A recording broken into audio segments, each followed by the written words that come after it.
பிரியமானவர்களே, கர்த்தர் இன்றைக்கு உங்களோட பேசவிருக்கும் வார்த்தையை கேட்கலாமா? 29ஆம் சங்கீதம் 11ஆம் வசனம். கர்த்தர் தமது ஜனத்திற்கு பலன் கொடுப்பார். கர்த்தர் தமது ஜனத்திற்கு சமாதானம் அருளி அவர்களை ஆசிர்வதிப்பார். எனக்கு பிரியமான தேவ பிள்ளைகளே, மனுஷனுக்கு என்னென்ன தேவையோ அதை எல்லாம் ஆண்டவர் கொடுக்கிறவராய் இருக்கிறார் என்பதை இந்த ஒரு வசனத்தின் மூலம் நாம் அழகாய் அறிந்து கொள்ளலாம். ஏனென்றால் முதலாவது சொல்லுகிறது அவர் பலன் கொடுப்பார் என்று, இரண்டாவது சமாதானம், மூன்றாவது ஆசிர்வாதம். எனக்கு பிரியமான தேவ பிள்ளைகளே, சமாதானம் மிக மிக அவசியம். ஆசிர்வாதம் எல்லாரும் விரும்புவது. அந்த ஆசிர்வாதத்தை அடைவதற்கு நமக்கு பலன் தேவை. இப்படிப்பட்ட 3 காரியத்தையும் ஆண்டவர் நமக்கு தர போதுமானவராயிருக்கிறார். அதிலும் இந்த பலன் என்ற வார்த்தை ஆங்கில மொழியாக்கத்தில் பலவிதமாய் மொழியாக்கம் செய்யப்பட்டிருக்கிறது.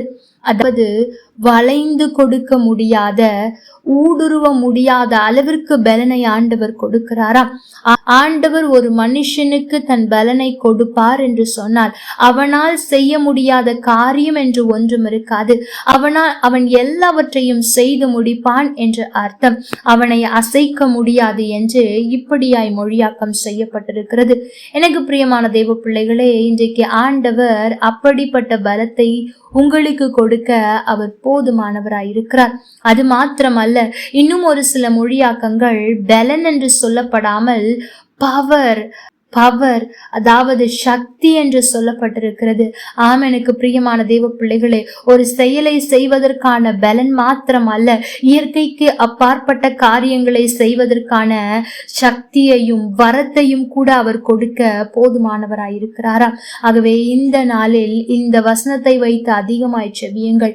ஆண்டவரே, எனக்கு பலன் தாரும். ஒருவரும் என்னை அசைக்க முடியாத காரியத்தை துவங்கினால் அதை முடிக்கும் வரை ஓயாத அப்படிப்பட்ட ஒரு பலனை தாரும். நான் சோர்ந்து போய் உட்கார்ந்து விடக்கூடாது. நீர் எதற்காக அழைத்தீரோ, எந்த காரியத்தை செய்ய என்னை அறிந்து கொண்டீரோ அதை செய்து முடிக்கும் வரை எனக்கு பலன் தாரும் என்று செபியுங்கள்.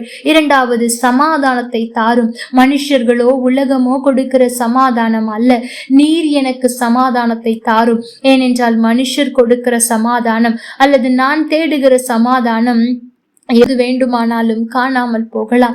ஆனால் நீர் கொடுப்பீர் என்று சொன்னால் அது நித்திய சமாதானமாயிருக்கும்.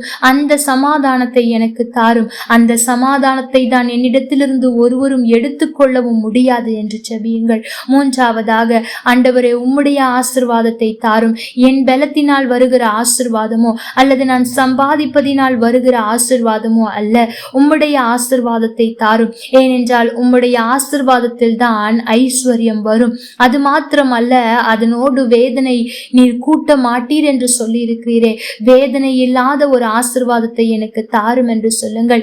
ஏனென்றால் இன்றைக்கு அநேக ஜனங்கள் ஆசிர்வாதமாயிருக்கிறார்கள், அதனோடு கூட வேதனையும் இருக்கிறது. ஆகவே நாம் அப்படி வேதனை இல்லாத ஆசிர்வாதத்தை பெற்றுக்கொள்ள வேண்டும் என்று சொன்னால் ஆண்டவருடைய பாதபடியில் போய் விழுங்கள். நிச்சயம் அவர் உங்களுக்கு பலனையும் சமாதானத்தையும் அருளி உங்களை ஆசிர்வதிப்பது நிச்சயம். கர்த்தர் தாமே உங்களோடு கூட இருந்து உங்களை ஆசிர்வதிப்பாராக. ஆமென். லைக் பண்ணுங்க, ஷேர் பண்ணுங்க,